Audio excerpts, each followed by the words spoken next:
रात को आप बिस्तर पर सोते हैं, शरीर कमरे में पड़ा रहता है, लेकिन सपने में आप किसी और शहर में भाग रहे होते हैं, डरते हैं, रोते हैं, कभी उड़ते हैं। और सबसे अजीब बात, सपने में भी एक मैं होता है। तो सवाल यह है, जब शरीर हिल नहीं रहा था, तो सपने में भाग कौन रहा था? शुरुआत में ही साफ कर दूं, यह वीडियो आत्मा सिद्ध नहीं करेगी और न ही सपने को सिर्फ ब्रेन की गलती कहकर खत्म कर देगी।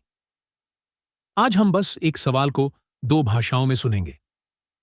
साइंस पूछती है, सपना बनता कैसे है? मांडुक्य पूछता है, सपने को देखने वाला कौन है?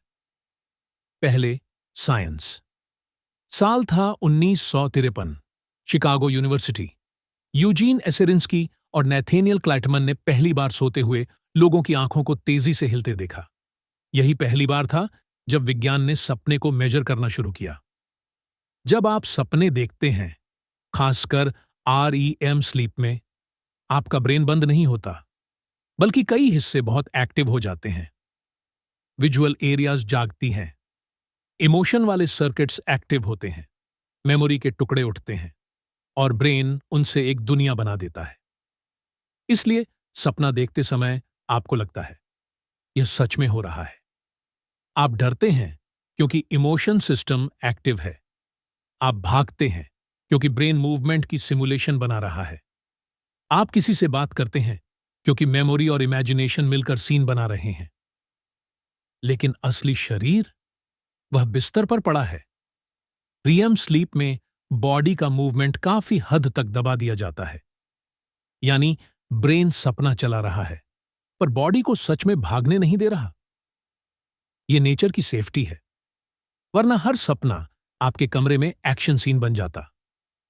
यह काल्पनिक नहीं है, एक रियल मेडिकल कंडीशन है, REM स्लीप बिहेवियर डिसऑर्डर, जिसमें लोग सच में अपने सपने में भागते, उछलते या बोलने लगते हैं। कभी कभी वे अपने पार्टनर को चोट भी पहुंचा देते हैं। जरा सोचिए, ब्रेन इतना बिलीव कर लेता है अपने ही सपने पर कि बॉडी भी रिएक्ट करने लगती है। अब सवाल और गहरा होता है, अगर सपना ब्रेन बना रहा था, तो उस सपने में मैं कौन था? साइंस का जवाब है ड्रीम सेल्फ।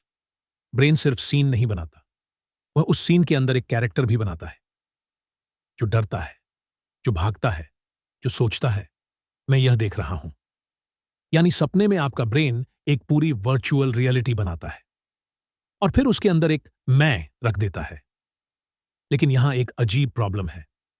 सपने में जो मैं था, वह कई बार जागने वाले मैं से अलग होता है। सपने में आप असंभव चीजों को भी नॉर्मल मान लेते हैं। मरे हुए लोग जिंदा दिखते हैं, जगहें बदलती रहती हैं, समय टूटता रहता है। फिर भी सपना देखते समय आप सवाल नहीं करते। क्यों?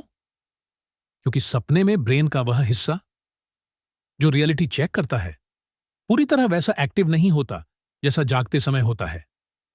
इसलिए सपना झूठ होते हुए भी सच लगता है। अब मांडुक्य उपनिषद इसे दूसरी भाषा में देखता है।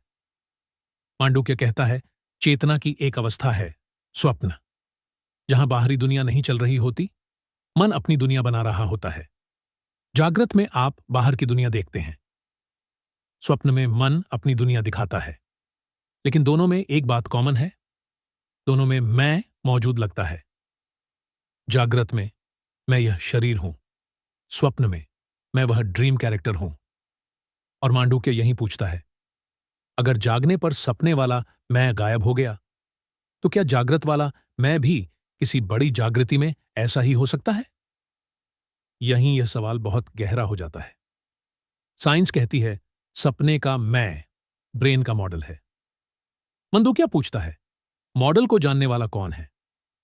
मैं यह नहीं कहूंगा कि कौन सही है। साइंस अभी कॉन्शियसनेस का फाइनल आंसर नहीं देती, और दर्शन को साइंस का प्रूफ बनाना भी जल्दबाजी है। लेकिन सपना हमें एक चीज जरूर दिखाता है, आपका मैं उतना सॉलिड नहीं है जितना आपको जागते समय लगता है। हर रात ब्रेन एक दुनिया बनाता है, उसमें एक मैं रखता है, और सुबह वह दुनिया मिट जाती है। फिर भी आप उठकर कहते हैं, मैंने सपना देखा। एक इंसान साल भर में सैकड़ों बार सपने देख सकता है, हर सपना मिट जाता है, फिर भी हर सुबह वही मैं, बिना किसी सवाल के। यह कंटिन्यूटी किसकी है? बस यही सेंटेंस मिस्ट्री है। अगर ड्रीम कैरेक्टर खत्म हो गया तो मैंने सपना देखा कौन कह रहा है? कमेंट में एक शब्द लिखिए, ड्रीम। अगर आपको लगता है सपने वाला मैं सिर्फ ब्रेन का मॉडल है, साक्षी। अगर आपको लगता है कुछ है जो जागृत और स्वप्न दोनों को देखता है। और अगर आप इस सवाल को और गहराई में देखना चाहते हैं तो मेंबर्स एपिसोड में हम लूसिड ड्रीम खोलेंगे, जहां सपना चलता रहता है लेकिन अचानक मैं को पता चल जाता है यह सपना है। और वहीं असली सवाल उठता है, सपने में जागने वाला मैं कौन है? ब्रेन का मॉडल या साक्षी की हल्की झलक? उसका पूरा डीप डाइव मेंबर्स एपिसोड में देखिए।